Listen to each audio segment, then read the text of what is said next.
महाराजा गंगा सिंह विश्वविद्यालय की राष्ट्रीय सेवा योजना इकाई द्वारा आयोजित इस युवा संवाद कार्यक्रम में हम सब के बीच विराजमान विश्वविद्यालय के कुल सचिव आदरणीय अरुण शर्मा साहब, मुझसे पहले प्रभावी ढंग से अपनी बात रख चुके मेरे मित्र, जिनके मित्र होने पे मुझे गर्व हो सकता है, डॉक्टर PS वोरा साहब, आदरणीय हर्ष साहब, NSS के प्रभारी उमेश जी, मेरे बड़े भाई, हमारे साथी जिनकी प्रेरणा नियमित रूप से हमें मिलती रहती है, डॉक्टर पिट्ठल बिस्सा साहब, छंगानी साहब, और यहाँ विराजमान विश्वविद्यालय से जुड़े अधिकारी, कर्मचारी और राष्ट्रीय सेवा योजना के स्वयंसेवक बंधु। वैसे तो बोरा साहब के इतने शानदार उद्बोधन के बाद कोई बात रहती नहीं कहने को। प्रधानमंत्री नरेंद्र मोदी जी ने देश के 76वें स्वतंत्रता दिवस पर लाल किले की प्राचीर से आजादी के अमृत महोत्सव को मनाते हुए, उसका शुभारंभ करते हुए 2047 में जब हम आजादी की 100 वर्ष पूरे कर चुके होंगे, उसके लिए कुछ लक्ष्य लिए थे और उन्हीं लक्ष्यों की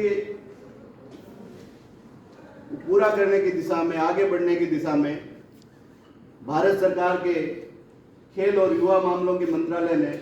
ये युवा संवाद कार्यक्रम का बीड़ा उठाया है। मुझसे पहले संबोधित करते हुए बोरा साहब ने जो बात कही कि भारत दुनिया का सबसे बड़ा युवा देश तो है ही,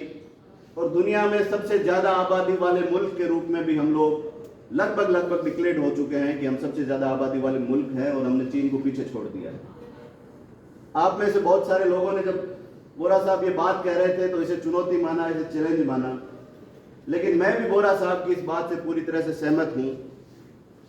कि इतनी बड़ी कार्यशील युवा ऊर्जा जो भारत के पास है, दुनिया में से किसी देश के पास नहीं है, तो क्या ये इस इतनी बड़ी आबादी के इस चैलेंज को एक्सेप्ट करते हुए एक अवसर के रूप में भारत का युवा इसका उपयोग क्यों नहीं कर सकता, जबकि पूरी दुनिया में भारत के नौजवानों ने अपनी क्षमता का, अपनी मेधा का, अपनी बुद्धि का लोहा मनवाया है।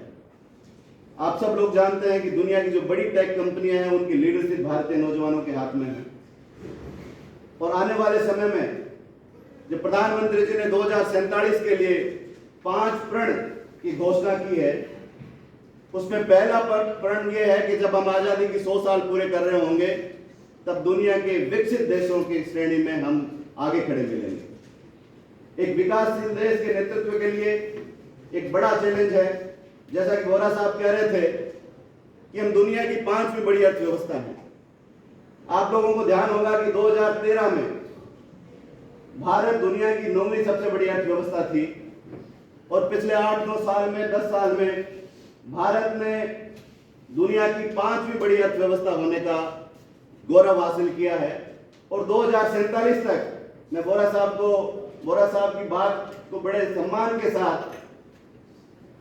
अस्वीकार करते हुए कह रहा हूं कि प्रधानमंत्री जी ने संकल्प लिया है कि जब 2047 में हम आजादी के 100 साल पूरे करेंगे, हम दुनिया की दूसरी बड़ी अर्थव्यवस्था के रूप में स्थापित होंगे। कैसे होंगे? ये सब इस देश की जो युवा ऊर्जा है, जो कार्यशील ऊर्जा है, उस नौजवान ऊर्जा के दम पे हम स्थापित होंगे। इस साल जब बजट पेश किया जा रहा था,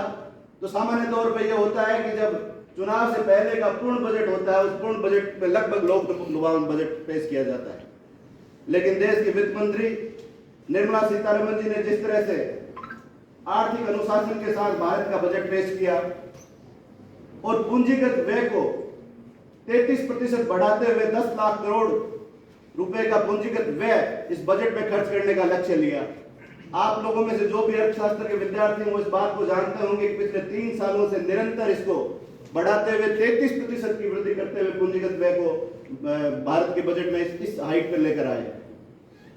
तो जो अर्थव्यवस्था को समझते हैं, जो अर्थशास्त्र को समझते हैं, वो इस बात को अच्छे से समझते हैं कि जब इतनी बड़ी संख्या में, इतने बड़े अनुपात में बजट का खर्च पूंजीगत व्यय पे होगा तो निश्चित रूप से उससे जो रोजगार सृजन होगा, उससे जो एक नई इबारत लिखी जाएगी, उससे जो एक नई कहानी लिखी जाएगी, वो निश्चित रूप से 2047 के विकसित भारत की कहानी होगी। और जिस तरह के चैलेंज को बोरा साहब ने मेरे से पहले बताया कि हम लोग निर्माण के क्षेत्र में, हम लोग उत्पादन के क्षेत्र में बहुत पिछड़े हैं, तो आप सब लोग इस बात को भी जानते होंगे कि इस बजट में एमएसएमई के लिए जो घोषणाएं हुई है, जो 2 लाख करोड़ रुपए का लघु उद्योग, मध्यम उद्योग स्थापित करने के लिए नौजवानों को जिस तरह का फंड और जिस तरह की सहायता देने की इस बजट में घोषणा हुई है, और 9,000 करोड़ रुपए का जो कॉर्पस फंड डाला गया है, निश्चित रूप से ये जो सभी आर्थिक सुधारों के कदम हैं, वो भारत को 2047 तक विकसित राष्ट्र बनाने की ओर, भारत को दुनिया की दूसरी लार्जेस्ट इकोनॉमी बनाने की ओर एक बड़ा कदम साबित होंगे। और उसमें आप तमाम नौजवानों की योग्यता का, आपकी मेधा का, आपका बुद्धि का उपयोग होगा, तो निश्चित रूप से 2047 तक आजादी का स्वर्णकाल मनाते हुए भारत दुनिया का सबसे विकसित देशों की पंक्ति में खड़ा मिलेगा। प्रधानमंत्री जी जो पंच प्राण के जो लक्ष्य घोषित किए हैं, उसमें दूसरा जो लक्ष्य था वो गुलामी की हर सोच से मुक्ति का लक्ष्य है। कॉलोनियल जो भी गुलामी के प्रतीक रहे पिछले 60-70 सालों में, कुछ लोगों ने, एक आइडियोलॉजी के लोगों ने कॉलोनियल जो प्रतीक थे, उन प्रतीकों को भारतीय लोगों के चेहरों के सामने खड़ा कर दिया। उन सब प्रतीकों को ध्वस्त करके, और जो हमारी विरासत है, जो हमारी भारतीय परंपराओं के हीरो हैं, जो हमारी भारतीय मेधा है, जो भारतीय क्षमता है, उस क्षमता का मान सम्मान स्थापित करने का लक्ष्य भी इन पंच प्राणों के तहत लिया। आजादी के इस स्वर्णिम काल के दौर में गुलामी के सारे प्रतीकों को ध्वस्त करते हुए, साम्राज्यवाद के सारे प्रतीकों को ध्वस्त करते हुए, राजतंत्र के सारे प्रतीकों को ध्वस्त करते हुए भारत आजादी की एक नई कल्पना लिखने जा रहा है। अब इस लोकतांत्रिक दौर में, इस डेमोक्रेसी के दौर में राजा महलों से पैदा नहीं होंगे, राजा गरीब की झोंपड़ी में पैदा होगा और मत की पेटी से चुना जाकर इस देश का नेतृत्व करेगा। तो निश्चित रूप से जो प्रधानमंत्री की संकल्पना है, गुलामी के प्रतीकों को खत्म करते हुए आजाद भारत के जो नए हीरो हैं, जो भारतीय परंपराओं के हीरो हैं, उनका मान सम्मान स्थापित करने की तरफ हम सब युवाओं को आगे बढ़ने का जो लक्ष्य प्रधानमंत्री जी ने दिया है। एकता और एकजुटता इस पंच प्राण का तीसरा लक्ष्य है कि जिस तरह की विध्वंसकारी ताकतें, जिस तेज गति से हमारी अर्थव्यवस्था आगे बढ़ रही है,